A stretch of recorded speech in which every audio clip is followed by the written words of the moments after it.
Good morning students.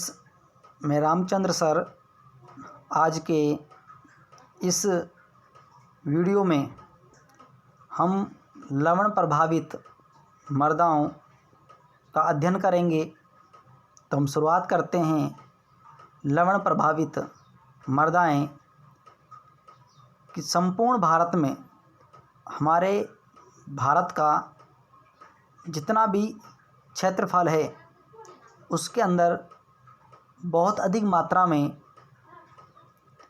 लवण प्रभावित मृदाएं पाई जाती हैं। यानी कि जितनी भी हमारे देश के अंदर कृषि कार्य करने योग्य भूमि है उस भूमि में लगभग बहुत सारी मृदाएं ऐसी हैं जो लवण प्रभावित हैं। इस प्रकार की जितनी भी मृदाएं हैं शुष्क एवं अर्धशुष्क जलवायु वाले क्षेत्रों में पाई जाती हैं। यानी कि ऐसी क्षेत्र जिन क्षेत्रों में शुष्क और अर्धशुष्क जलवायु हो उस प्रकार के क्षेत्रों में लवण प्रभावित मृदाएं पाई जाएंगी।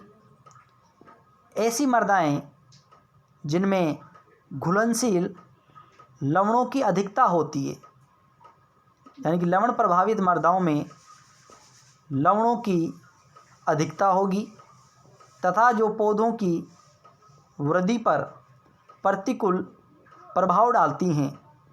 जिस मृदा के अंदर जितने अधिक लवण प्रेजेंट होंगे उतनी ही अधिक मृदा को प्रभावित करने का कार्य करते हैं। यानी कि ऐसी मृदाओं में कृषि कार्य तो किया जा सकता है लेकिन अच्छी उपज हम प्राप्त नहीं कर पाते। तो ऐसी मृदाओं में सुधार करना ज़रूरी होता है और इस प्रकार की मृदाओं को ही लवण प्रभावित मृदाएं कहा जाता है। मैं पुनः बता दूं, ऐसी मृदा जिस मृदा में लवणों की अधिकता हो और वो लवण घुलनशील हों, ऐसी मृदाएं लवण प्रभावित मृदाएं कहलाती हैं। देश के विभिन्न भागों में लवण प्रभावित मृदाएं विभिन्न क्षेत्रों में नामों से जानी जाती हैं। यानी कि हमारे देश में बहुत सारे राज्य हैं। उन राज्यों में किस मृदा को, किस लवणीय मृदा को किस नाम से जाना जाएगा। यानी कि प्रत्येक राज्य में लवण प्रभावित मृदा को अलग अलग नाम से जाना जाता है। तो हम उन्हीं का अध्ययन करेंगे। तो सबसे पहले हम पढ़ेंगे हरियाणा और पंजाब। हरियाणा और पंजाब में लवणीय मृदा को जो है कलर, थर, बरा, बरी, राकर के नाम से जाना जाएगा। यदि बात करें उत्तर प्रदेश की तो उत्तर प्रदेश में ऊसर या रेहे के नाम से जाना जाएगा। बात करें गुजरात की तो गुजरात में खार के नाम से लवणीय मृदा को जाना जाता है। राजस्थान में देखें तो राजस्थान में लूणी, खारी लवणीय मृदा को जाना जाता है।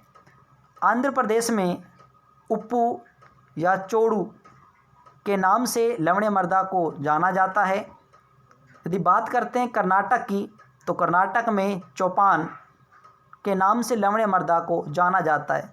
तो हमने बहुत सारे राज्यों का अध्ययन किया कि इनके अंदर लवणीय मृदा को किस नाम से जाना जाता है। अधिक तापमान और शुष्क क्षेत्रों में लवणता से मृदा की भौतिक संरचना खराब हो जाती है। यदि तापमान अधिक हो और शुष्क क्षेत्रों में लवणों की अधिकता हो तो मृदा की जो भौतिक संरचना होती है वो खराब हो जाती है, जिस कारण फसल का उत्पादन सही नहीं हो पाता। लवणों की अधिकता के कारण हानिकारक प्रभाव से पौधे की मृत्यु हो जाती है। पौधा मुरझा जाता है, सूख जाता है, वो अपनी ग्रोथ नहीं कर पाता, पोषण को प्राप्त नहीं कर पाता, प्रकाश संश्लेषण क्रिया प्राप्त नहीं कर पाता, यानी कि रोगग्रस्त हो जाता है। रोगग्रस्त होने के कारण वो अपने पौधे का विकास नहीं कर पाता, जिस कारण वो अंत में सूख कर मुरझा कर मृत हो जाता है। यानी कि इस प्रकार की मृदाओं में फसल का उत्पादन सही प्रकार से नहीं हो सकता, अच्छी उपज प्राप्त नहीं कर सकते।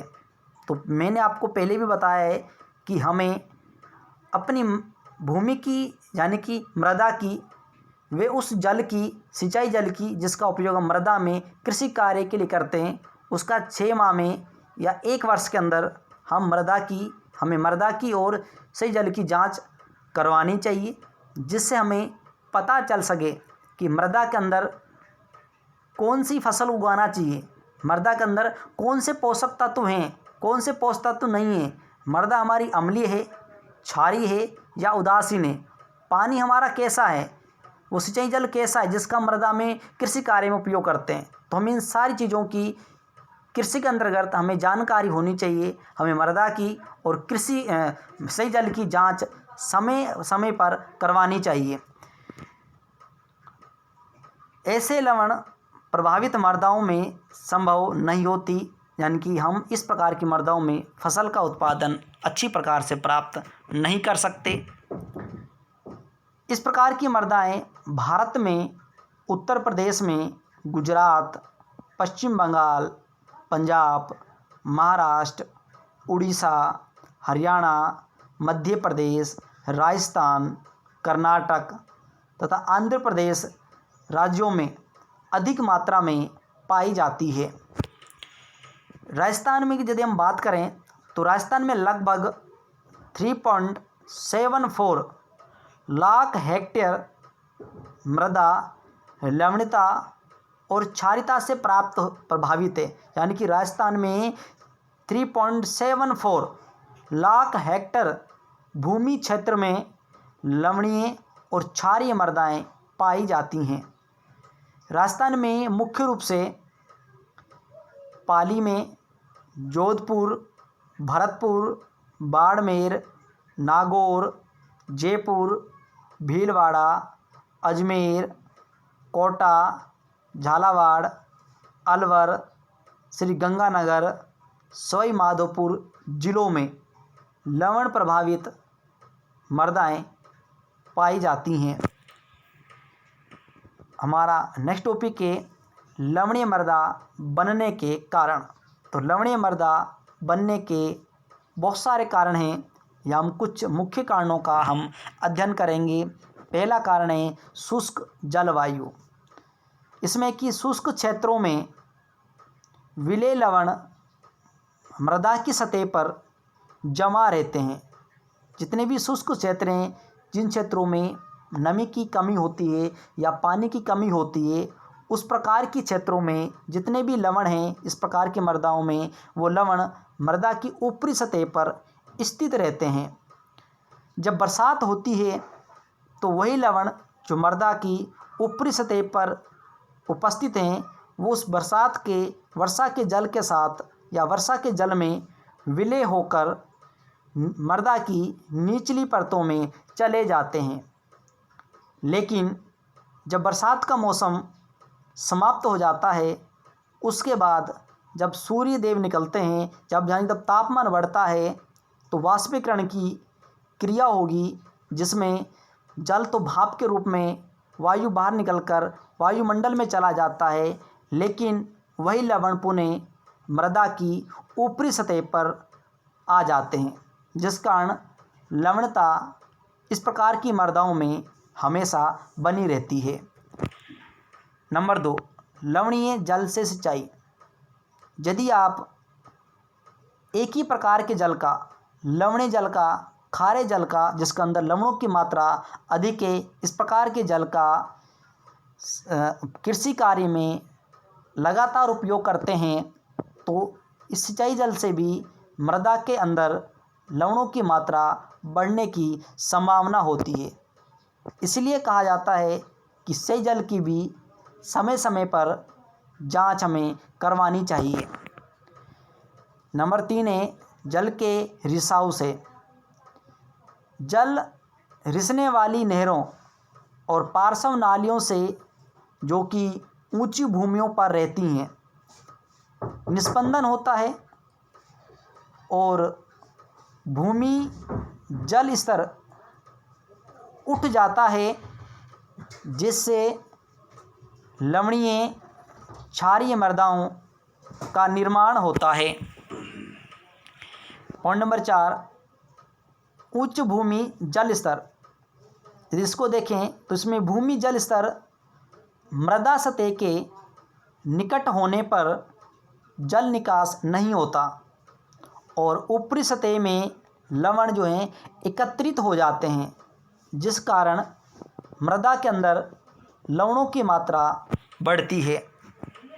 नंबर 5 अपर्याप्त जल निकास।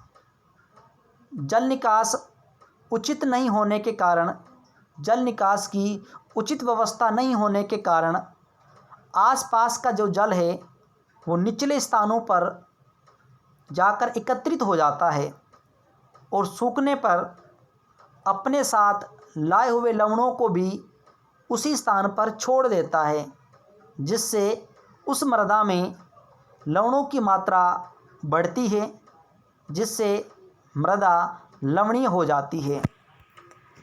नंबर 6 है मृदा परिच्छेदिका में कड़ी परत।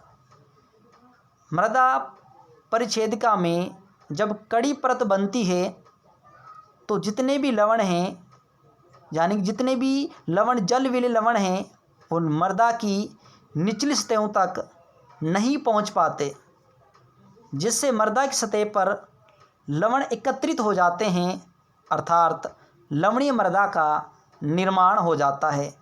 तो मृदा के अंदर या मृदा परिच्छेदिका के अंदर कड़ी परत बनने से भी मृदा में लवणों की मात्रा बढ़ती है, जिससे जितने भी लवण हैं वो निचली परतों में नहीं जा पाते, जिस कारण लवणों की मात्रा मृदा के अंदर बढ़ जाती है।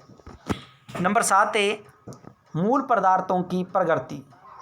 जिन चट्टानों में अधिक लवण होंगे, चट्टानें जो बनती हैं खनिजों से बनती हैं, पहले खनिज बनेंगे, खनिजों से चट्टान बनेगी, जब चट्टान का अपघटन होगा, विघटन होगा, तब मृदा का निर्माण होता है। तो जिस खनिज से चट्टान बनी उसी खनिज से मृदा बनी। मान लेते हैं चट्टान जो है लवणीय खनिजों से बनी, तो उसी चट्टान का जब अपघटन होगा तो जो मृदा होगी वो भी लवणीय होगी।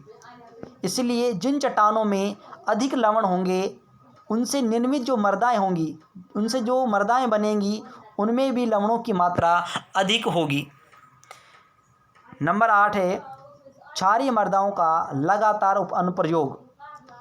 क्षारीय पदार्थों के उर्वरकों का यदि हम लगातार कृषि कार्य में मृदा में उपयोग करने पर भी क्षारीय आयनों की मात्रा बढ़ जाने से मृदा क्षारीय हो जाती है। हाँ, यहाँ पर हमने लवणों के साथ साथ एक क्षारीय का पॉइंट भी पढ़ा है कि यदि मृदा अधिक क्षारीय हो तब भी वो कृषि कार्य के लिए सही नहीं होती। यानी कि मृदा के अंदर यदि अधिक लवण हैं या अधिक क्षार हैं तो दोनों प्रकार की मृदाएं हमारे कृषि कार्य के लिए या अधिक उपज, अधिक पैदावार प्राप्त करने के लिए सही प्रकार से लाभदायक साबित नहीं हो सकती। तो मृदा लगभग उदासीन होनी चाहिए, तब जाके हम उस मृदा से अच्छी उपज, अच्छी पैदावार प्राप्त कर सकते हैं। तो यहाँ पर हमने आज के टॉपिक्स में, आज के वीडियो में हम इतना ही पढ़ेंगे और साथ में कुछ क्वेश्चन है यहाँ पे, जितना मैंने अब तक पढ़ाया है आपको उसमें से मैंने कुछ क्वेश्चन बनाए हैं जो आपको PDF फाइल में भेजूंगा। तो इन्हीं क्वेश्चनों के आपको आंसर अपनी AG केमिस्ट्री की नोटबुक में लिखने हैं। तो कल के वीडियो में हम कुछ नया लेकर पढ़ाएंगे। धन्यवाद।